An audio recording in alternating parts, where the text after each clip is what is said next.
Hi hello welcome to Abhi TV. నేను మీ హేమమాలిని. ఇప్పుడైతే మనతోటి రోహిత్ గారు ఉన్నారు. ఈయన చూడంగానే నాకైతే రిబ్బున ఎగిరే గువ్వ ఈ పరుగులు ఎక్కడికమ్మ, that's one of my favourite song actually. So చాలా రోజులు అయిపోయింది, ఏమైపోయారు అసలు?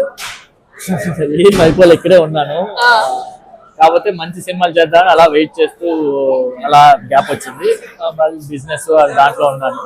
బట్ మెయిన్ థింగ్ ఏంటంటే కథను నమ్ముకొని వెయిట్ చేస్తూ మంచి కథ అయితే చేద్దాం అన్నట్టు అలా గ్యాప్ వచ్చింది. అసలు మొత్తం మీ లుక్, మీ చేంజ్ ఓవర్ అంతా కూడా చాలా చాలా బాగున్నాయి. ఇప్పుడైతే నాకైతే ఒక మంచి విలన్ రోల్ ఏదన్నా వస్తే మీరు చేస్తే బాగుండు అన్న ఫీలింగ్ వచ్చింది. చేస్తున్నాను అంటే ఇప్పుడు ఓపెన్ గానే ఉన్నాను నేను అన్నిటికీ. క్యారెక్టర్ అయినా మంచి క్యారెక్టర్ అయినా ఇప్పుడు నాకు సూట్ అయ్యే క్యారెక్టర్ ఇలా డైరెక్టర్స్ ఎవరైనా వచ్చి చెప్తున్నా కూడా, ఇప్పుడు మళ్ళీ మొన్ననే ఒక కొత్త డైరెక్టర్ వచ్చి నెగటివ్ షేడ్ చేయమని చెప్పారు, చేశాను. అది మోస్ట్లీ నెక్స్ట్ ఇయర్ రిలీజ్ అవుతుంది.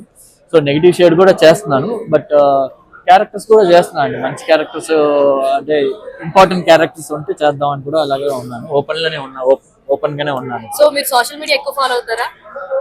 తక్కువ అండి, తక్కువ. మీ ఫ్యాన్స్ మిమ్మల్ని మిస్ అవుతున్నారని మీకు తెలిసినప్పుడు how you feel actually? Yeah, చాలా మంది ఫ్యాన్స్ చెప్పారు మిస్ అవుతున్నాను, ఎందుకు చేయట్లేదు అని చెప్పారు. నాకు బాధ వేస్తుంది అలా చెప్పినందుకు. బట్ నేనేంటంటే నా ఫ్యాన్స్ కి డిసప్పాయింట్ చేయకూడదనే ఒక మెయిన్ రీజన్ తోనే నేను ఆ డిసిషన్ తీసుకోలేదు. ఎందుకంటే ఇప్పుడు జస్ట్ ఒక్క సినిమా వర్స్ట్ సినిమా చేసామంటే తీసి పడేస్తారు. ఏంటో తలనొప్పి సినిమా చేశాడు అంటే ఒక్క మాట వచ్చిందంటే ఇంకా అయిపోయింది. నెక్స్ట్ మళ్ళీ మనం ఎంత కష్టపడి సినిమా చేసినా కూడా రారు థియేటర్. సో ఇది నాకు ఆ ఇమేజ్ తెచ్చుకోకూడదని నేను జాగ్రత్తగా ఉండి మెల్లగా చేసినా మంచి సినిమా చేయాలి.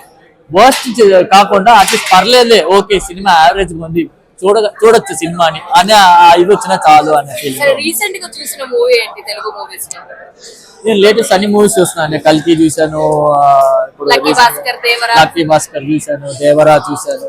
There are very good movies. నాకు బాగా నచ్చింది లక్కీ భాస్కర్ మూవీ, చాలా బాగా నచ్చింది. కథ బాగుంది, చాలా బ్యూటిఫుల్ గా తీశారు. సింపుల్ గా ఉంది, చాలా బ్యూటిఫుల్ గా తీశారు. సో అప్కమింగ్ ప్రాజెక్ట్స్ ఏమన్నా ఉన్నాయి అప్పుడు లైనప్ లో మీకు? యా, ఇప్పుడు గుణశేఖర్ గారితో ఒకటి ప్రాజెక్ట్ ఒకటి ఉందండి, ఆయన చేస్తున్నాను. అది ఆల్మోస్ట్ 50% అయిపోయింది, ఇంకో 50% బ్యాలెన్స్ ఉంది. ఇంకో కొత్త డైరెక్టర్ కంప్లీట్ అయిపోయింది, అది మోస్ట్లీ నెక్స్ట్ ఇయర్ రిలీజ్ అవుతుంది. ఇంకా వేరే ఇంకా డిస్కషన్ అవుతా ఉంది 3 మూవీస్. సో ఎలాంటి రోల్ తో బ్యాంగ్ ఆన్ గా రాబోతున్నారు? అంటే మీ రోల్ ఎలా ఉండబోతుంది ఆ మూవీస్ లో? ఏ టైప్ ఆఫ్ రోల్ ప్లే చేస్తారు? అదే డిఫరెంట్ క్యారెక్టర్స్ చేస్తున్నాను. ఇప్పుడు నెగటివ్ షేడ్ చేస్తున్నాను, గ్రే క్యారెక్టర్స్ చేస్తున్నాను. లీడ్ ఇంకా ప్రస్తుతానికి ఒకటి చేశాను, కానీ అది మోస్ట్లీ ఇంకా రిలీజ్ అవ్వదు ఆ ప్రాజెక్ట్, ఎందుకంటే కొద్దిగా కాంప్లికేటెడ్ గా ఉంది ఆ ప్రాజెక్ట్. సో నెక్స్ట్ ఇంకో 2-3 డిస్కషన్స్ అవుతున్నాయండి, అవి ఫైనల్ అయితే నెక్స్ట్ అవ్వదు. సో ఈ గ్యాప్ వచ్చినందుకు మీ ఆడియన్స్ కి ఏం చెప్తారు? ఏం లేదు, సారీ చెప్తాను, అంతకన్నా ఏం చెప్పలేను. ప్లీజ్ వెయిట్ చేయండి, డెఫినెట్ గా మళ్ళీ మంచి సాంగ్స్ తో మంచి డాన్స్ తో మళ్ళీ మీకు కంబ్యాక్ వస్తాను. మీరు డెఫినెట్ గా మీకు నచ్చుతుంది. Okay, all the very best. Thank you.